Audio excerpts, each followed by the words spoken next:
ओम शांति। कैसे हो आप सभी? उम्मीद करती हूँ परमात्मा के आशीर्वाद से आप सभी बहुत अच्छे होंगे। आज फिर मैं हाजिर हूँ आप सबके सामने एक और नई स्टोरी लेकर। ये स्टोरी भी मेरी काउंसलिंग से रिलेटेड है, जिसमें पॉजिटिव सोच और मेडिटेशन से ऊपर वाले के साथ से बहुत ही सुंदर रिजल्ट्स देखने को मिले। मैं उसे शब्दों के मोतियों से पिरोकर सुंदर कहानी की माला के रूप में आप सबके सामने पेश कर रही हूँ। उम्मीद करती हूँ कहानी की ये माला आपको बहुत पसंद आएगी। एक युवक था। वो कलेक्टर ऑफिस में बाबू की पोस्ट पर काम करता था। पिता के जाने के बाद अनुकंपा नियुक्ति हुई थी उस युवक की। पिता के होते हुए उसे कभी बाहर जाने की ज़रूरत ही नहीं पड़ती थी। वो अपने में ही मगन अपनी ज़िंदगी जिए जा रहा था। मगर अब पिता के जाने के बाद बहुत से घर के काम उसको भी करने पड़ते और काम पर भी जाना पड़ता। अब कर ही क्या सकते थे। घर गृहस्थी का दारोमदार अब उस युवक पर आन पड़ा। अब तक वो युवक बाहर भी कभी किसी से बेमतलब बात भी नहीं करता था। शायद यही वजह थी, उसमें सेल्फ कॉन्फिडेंस ना के बराबर था। वो अगर ऑफिस समय से ना पहुंच पाए तो उसे घबराहट सी होने लगती। अजीब अजीब से विचार उसके मन में चलने लगते।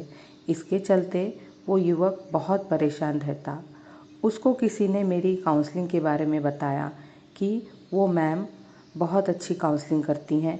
सामने वाला बिल्कुल रिलैक्स हो जाता है और वो ज़िंदगी में निडर होकर आगे बढ़ने लगता है।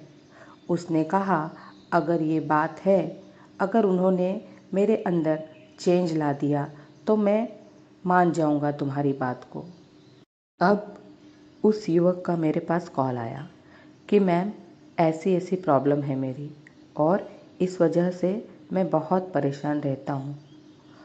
उसका मैंने डेली रूटीन जाना। उसने बताया कि रात को मुझे नींद नहीं आती और सुबह सुबह मुझे नींद आती है। तो मैंने उसकी प्रॉब्लम के अकॉर्डिंग उसको अफर्मेशंस बताए। मैं एक महान आत्मा हूँ, परम पवित्र आत्मा हूँ। मैं हमेशा खुश रहती हूँ। हर परिस्थिति में मैं शांत रहती हूँ। मेरा शरीर निर्मल निरोगी कंचन काया है। परमपिता परमात्मा हमेशा मेरे साथ है। मेरे सभी रिश्तों से मधुर संबंध है। मेरा घर स्वर्ग है।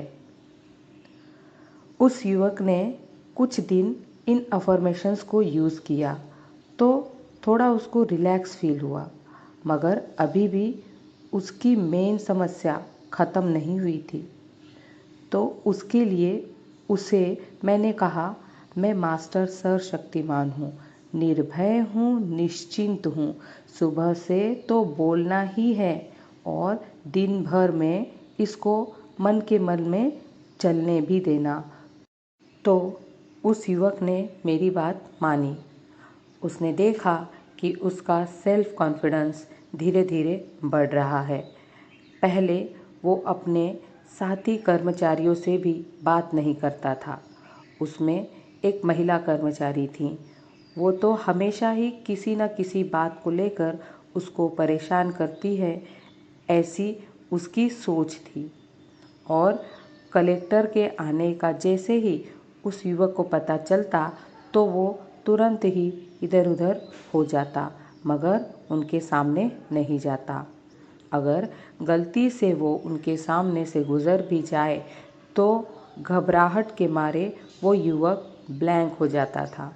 मगर जब से वो युवक मेडिटेशन करने लगा और सभी लोग बहुत अच्छे हैं ऐसी अपनी सोच बना ली उसने, तो उसके अंदर का डर धीरे धीरे करके निकल गया और उसने पाया कि स्टाफ के सभी साथी कर्मचारी उसके साथ अच्छा व्यवहार कर रहे हैं और तो और उसके काम की भी तारीफ कर रहे हैं।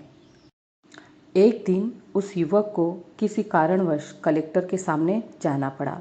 तब उसने उनके सामने बड़ी ही निडरता से अपनी बात रखी। तो कलेक्टर की तरफ से भी उसे अच्छा रिस्पॉन्स मिला। जिस दिन उसने कलेक्टर के सामने अपनी बात निडरता से रखी, उस दिन वो युवक बहुत खुश हुआ और उसने मुझे ये पूरा किस्सा सुनाया। वो उस दिन बहुत खुश था, अब वो निडर हो चुका था। उसको तब मैंने एक ही बात समझाई कि बेटा, जब हम हिम्मत का, पॉजिटिविटी का एक कदम बढ़ाते हैं तो वो ऊपर वाला हमारे साथ 1000 कदम चलने को तैयार हो जाता है। इस कहानी से हमें यह सीख मिलती है कि नवयुवक और नवयुवतियों को बहुत ज़रूरत है पॉजिटिव रहने की, मेडिटेशन करने की, क्योंकि ये नवयुवक और नवयुवतियाँ ही इस देश का भविष्य है। अगर ये पॉजिटिव और स्ट्रॉन्ग रहेंगे तो ही तो हमारे देश का भविष्य उज्जवल होगा। ओम शांति।